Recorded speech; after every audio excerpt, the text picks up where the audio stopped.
All right, cricket today with another special segment. Rather than the usual knuckleheads, we've brought into some extra professionalism, as I like to say. I'm here with Daniel Cherny, cricket, AFL, AFLW, sports journalist for Code Sports, one of the best in the business, who's up and about after an Aussie whitewash in the ODI series. Thanks for coming on, Dan, and how you going?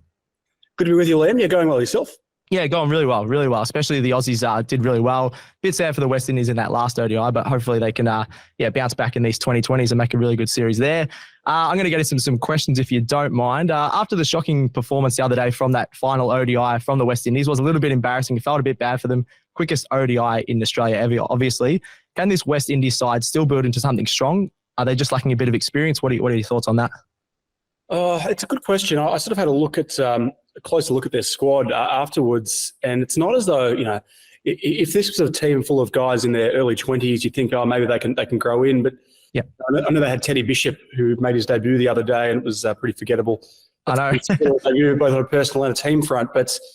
And Matthew Ford's still a pretty young player. I think he's 21. They got a couple of guys in their mid-20s, but it's not a particularly inexperienced team. There's plenty of guys in their 30s who've been around a while on the fringes of the side, or played a fair bit of ODI or T20 international cricket, or even some Test cricket in some cases. So, look, you'd like to think they were a side that's really building, but I'm not sure there's that much there. I mean, if that's the best they've got in terms of the kids coming through, and especially, it's one thing if they'd gone up against a full strength Australian side, but they didn't, as we know. I mean, they went up against an Australian lineup missing, Mitch Marsh, the reigning Allen Border medalist, clearly all the frontline quicks with the exception of that one game played by Josh Hazlewood.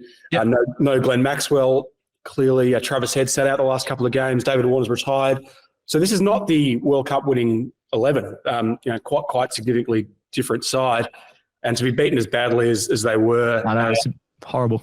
I look back at the summit to date with the West Indies, and, hopefully for their sake, they put up a better show in the T20s, and that they've got a bit of experience back for that. But for these games, which is clearly the one that they're really eyeing this year, ahead of a home T20 World Cup for them. But if you look at the summit today, look, Shamar Joseph obviously is the standout player by, the length of the flag. Yeah. And then Kirk McKenzie showed a bit in that test. There were the odd bits and pieces performances here or there. Look, I think Casey Carty, if you're taking out a few, if you're trying to find some very silver linings from that series, he was good, and he's still young enough to have a fair upside. Not a particularly experienced player, but from an international cricket perspective. But no, look, you're clutching at straws with the West Indies, and then the way they played. It was a pretty ordinary effort across the three games, in particular that debacle in Canberra. Yeah, no, I think you've hit the nail on the head there. There is some guys that are building the experience, but a lot of those guys probably should have done a lot better, especially with the amount of games they've played. I'll get into some more positive stuff. Obviously, as you mentioned, we'd had a lot of debutants in the ODI fixture for the Aussies. Bartlett of 8 for 38 off his 2 matches. Jake Fraser-McGurk, your man, Mini Maxi, did really well. Sutherland, who I've seen you like to talk up as well. Do you think these guys will have a strong future? I personally do. I think a lot of people do as well. But do you think they'll have a strong future in Aussie colours and in multiple formats, possibly in the Test, but definitely in the white ball? What are your thoughts on that? Yeah, I mean, I suppose they're all slightly different cases. I mean, to start with Bartlett, he's a guy who hasn't played a lot of red ball cricket in recent times. He's had injury issues with his back. Hasn't played a first-class match since April 2023, so that's almost a year, 10 months or so. Played another, but had been on the Australia A radar then, so shows that he's in the thinking. I mean, he's not express, but he's he swings it really nicely. We saw that across the 2 games. Skillful bowler, had an excellent Big Bash League campaign. So, and at 25, he's in an age bracket where you'd think there'd still be plenty of opportunities for him down the track. Plenty. Yep. I mean, I don't think necessarily that he's going to overtake Cummins, Hazlewood, and Stark anytime soon. But they're obviously all in their 30s and have futures. Obviously the wrong side of 30 and not going to go on forever. So I think he's a guy that has a future across all formats, and it probably shows that it's a good sign that it's not all about airspeed, as they like to say. That someone who just has a bit of skill and bowls it a bit slower can have an impact. Will Sutherland's an interesting one as well. Really that bowling all rounder at this stage, a solid batter without being probably a world beater on the batting front. Also not express, but again, skillful, has that height, so it gets the bit of extra bounce. Really good in the field. Excellent leader. Was named Victorian captain. Captain so young, 21, 24. He's really well well liked within that Victorian group, that they really get around playing behind him. He's a much loved player, Definitely within that group. So any all-rounder in this, particularly any pace bowling all-rounder in this era, is always going to be in Cameron Green's shadow, or certainly for the time being. I know, yeah. So, in one respect, maybe he hasn't been born into a great era in that respect. Clearly, you've got Mitch Marsh there on the scene as well, albeit he's not bowling as much as he once did. Aaron Hardy is coming through as well. But no, look, I think Sutherland, particularly from a white ball perspective, where you can pick a few more all-rounders and have some versatility in the side, he's got a bright future, and it's good to see he's had a go in Australian colours. He's looked like he's up to it. I don't think he's going to be a regular selection, but across that next build to the World Cup, I think he'll get more opportunities, and he's someone that you imagine is going to get more of a look in. Fraser-McGurk is the most fascinating one, and the one that probably is everyone's talking about. Yeah, everyone's talking about, exactly right. Definitely. Because he's probably got the highest ceiling. Definitely, because he's just such a freakish skillful batter, and has all the shots, and just he's just so explosive, dynamic, all those words you want to use. Clearly can score very quickly, and we saw that. Wasn't it classic, that 10 off 5, 4-6? Yeah, he's gone 4-6, and then he's gone, I need to go again. I have to go again. He said he needed to probably chill a little bit there, but that will come with more experience, you'd think. And the temperament's been a bit of the issue for him. But the thing with Fraser-McGurk is he is only 21. It feels like, because he was a literal child prodigy. This is a guy who was signed, a kid who was signed by the Melbourne Renegades as a replacement player at 16. So, and made a first-class half-century for Victoria before he could drive. So this is legally drive. This is a really talented kid who's had some maturing to do, probably both on and off field, and it's clearly far from a finished product. But there's huge upside. We've seen that in the UAE, where he's gone off and made runs. So again, people saying, it's only we've only seen glimpses at international level, and yes, clearly he's only played a couple of games, ODIs, but he has shown it a bit already in that IL T20, which is. If it's not international level, it's certainly got international caliber players playing, and he outshone David Warner in that series. So, look, I think he's definitely going to be around the white ball setup for a while now. I think that because he's got such upside, I'm sure they're going to give him every opportunity. Probably beyond the T20 World Cup, I don't think he's going to make a late play for that, but certainly beyond that. And then in terms of Test cricket, he's the wild card. He's the joker in the pack. Especially at a time when there aren't a glut of high run-scoring players in Shield cricket. Absolutely, yeah. His Shield record is not particularly flattering for sure, although he did make a ton for South Australia against his former state, Victoria, earlier this season.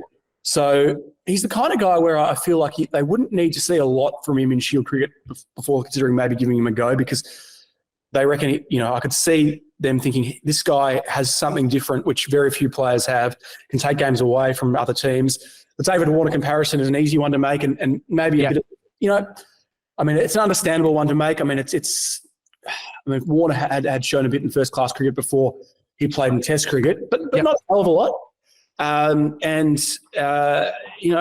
could certainly see Fraser-McGurk becoming a Test player down the track, but again, there's a fair bit of water to go under the bridge before we get to that point. I'll agree with you on that. A lot of those guys, definitely are going to be having solid careers in the white ball. Just be interesting to see where that Test team goes, especially with a lot of guys going to be retiring over the next 2 to 5 years, you'd say, especially the bowling cartel. Next one I got for you, 4 debutants, which we've just highlighted in the ODIs, but only one was picked in the T20 squad. I think that was Spencer Johnson in the upcoming T20s. Do you think George Bailey and the selectors have chosen the right team? We had a bit of a debate on the podcast earlier in the week. We thought there could have been a few more of the BBL players in there that did really well to reward that. But then there's another debate on experience and things like that. So I was just wondering, your thoughts on choosing that right T20 squad. Look, I think the thing with the T20 squad is ultimately you've got a T20 World Cup, which is only 4 months away. So it's probably not a time, you probably move past the point of huge tinkering. I think if they had a bit of a look, guys, and look, the nature of the calendar is that they just haven't played that much T20 international cricket across since the last World Cup. They played 8 games, the 3 in South Africa last August, September, and then the 5 at the back end of the World Cup. Which, in both series they did blood kids. Matt Short, Aaron Hardy, Tanvi Sangha played. We saw the likes of Chris Green went over, and Josh Philippi, and some of these guys who had a look in before. But guys got a bit more of a taste of it. So they've had a bit of a look at things. Jason Behrendorff, who's not a rookie to international cricket by any stretch, but has had a lot of injuries over the journey. Clearly, he was very good in that India series, and he's playing in these West Indies matches. But the problem, and he won the T20 Player of the Year of the year. Yeah, we talked about that. Yeah, the interesting point is that he then gets dropped for the New Zealand tour, even before the West Indies matches have happened. And ultimately, what this comes back to is, at least from a fast bowling perspective, and probably in a sense from a batting perspective, is how much stock do you place in BBL form? Where does the BBL stack up in terms of quality global cricket? I mean, I think realistically, the tournament that they will actually place a lot more stock in moving forward, heading ahead of this T20 World Cup, especially given that just about all the members of the potential squad are going to be playing, is the IPL. And IPL, absolutely. I can see a few of the fringe positions being fought over through the IPL in the lead up, and the selectors are on the record. George Bailey has said that they're going to use that as a selection trial. I mean, if you go back to late 2022 and when Australia missed the T20 World Cup, Australia had 121 on home soil. They're hosting it, and they had a pretty underwhelming tournament. They got flogged by New Zealand first up, never really recovered, and then didn't do enough against Afghanistan on net run rate to get through. Easy to forget, Mitchell Starc was dropped for that final match for Kane Richardson, of all people. Yeah. And it feels, it feels a long time ago. It's not that long ago. And at that point, there was a sense that they were going to move past the big three from a white ball perspective, but at least being deferential to them and always picking them. But in the interim, they've gone and won the World Cup, the 50 over World Cup. They've been very resilient from a physical perspective, all three of them, include particularly Josh Hazlewood, who had been the one they were the most concerns about. And they've done the job, and it looks like they're going to back them in again, which really means, especially in a World Cup in the West Indies, where they have indicated they will probably go for a second spinner in the squad. There's really only one backup paceman spot there. So Nathan Ellis has done exceptionally well over, around the circuit for a while now. Sean Abbott has done little wrong. Behrendorff, as we touched on, doesn't leave much more room. And Spencer Johnson did have a taste of things across those series last year. He's another guy that they clearly rate. But how many of these guys can you pick when you're going for the big three? It's just it's a good problem to have, I think. Yeah, exactly. Yeah. No, I think it's a really good problem to have. As you mentioned, IPL as well. I think that is definitely obviously the best T20 tournament outside of international things like that. So I think that's a really good point there. Just be interesting how we go with a lot of those older guys. But yeah, as you said, they want to pick experience. They want to pick guys that are known to be in the big moments in the big tournament. So don't mind that. I'll finish off with the last one here, just a bit of a positive one. Who are you most looking forward to, and who will shine for Australia in these T20s, maybe in the West against the West Indies and against New Zealand? But who do you think is the one we're going to be looking out for and the one that's going to shine the most? Ooh, shine the most. Look, I think the way he's going, I think he's not playing this first series, but Josh Hazlewood, I think, is always just going so well. It's a bit of a vanilla pick, but I don't mind that. Yeah, but he's such a talent, and it's just going so well. But I think the most interesting selection or interesting storyline through these T20s is going to be Steve Smith, and he's again not playing the first batch, but playing the New Zealand matches, and how he goes against Travis Head, because realistically they're probably vying for one spot in that Australian top six. Yeah. Along with David, to partner David Warner, assuming they back Warner in, or he's had a poor ILT20, but you'd think they still will, yeah. But they'll still go with him. Smith was, I remember, dropped from the Aussie T20 side during that World Cup on home soil, so he's very much a fringe player now. Had a great BBL last summer. Hasn't played a lot of T20 cricket in the interim. Comes into the side. Had a bit of a look. They had a bit of a look at him in India, and he stayed for the start of that series and was okay. Probably doesn't have the gears clearly that Travis Head has. So that's going to be really interesting to see. And the other one that I think is just a little bit of a watch is Tim David, who really didn't have a very good BBL. Struggled, yeah. And, there's been such hype around Tim David, and clearly at his best, he's an incredible player. And they've been very determined to find that middle order power hitter who can take the game away from teams, which they probably lacked for a while as that specialist role. But And look, he's probably still going to make the World Cup squad just because of his upside, but just a little bit of watch. He'd want to go well, and because they've got options there, they've got flexibility. They've got Josh Inglis and Matthew Wade both in the squad. You think they're both going to go because they'll need a backup keeper, and they like Wade's experience. They've got Marcus Stoinis around the mark as well. He's back. The other big hitters, yeah. Cameron Green, who's more a top order player in T20 cricket, but isn't even in the squad. They've sort of sent him back to Shield cricket, but he's going to play in the IPL. So they've got some options there, flexibility. You've still got Short and Hardy and these guys who are not far off the mark either. So for someone like a Tim David and a Steve Smith, these guys are playing for their World Cup spots, I think, over the next few weeks. No, I think that's a great call. I had a look at some of the stats in that New Zealand squad. I think Tim David actually had the highest average in T20 internationals out of the people pick, which did surprise me a little bit, but it shows that he's done actually pretty well for Australia. I think he's around 35 average, which is really good in T20 international. It did surprise me a bit, but like you said, he's got a lot of upside still. The one thing with Tim David you've got to be careful of from a statistical perspective is some of those runs have come from Singapore.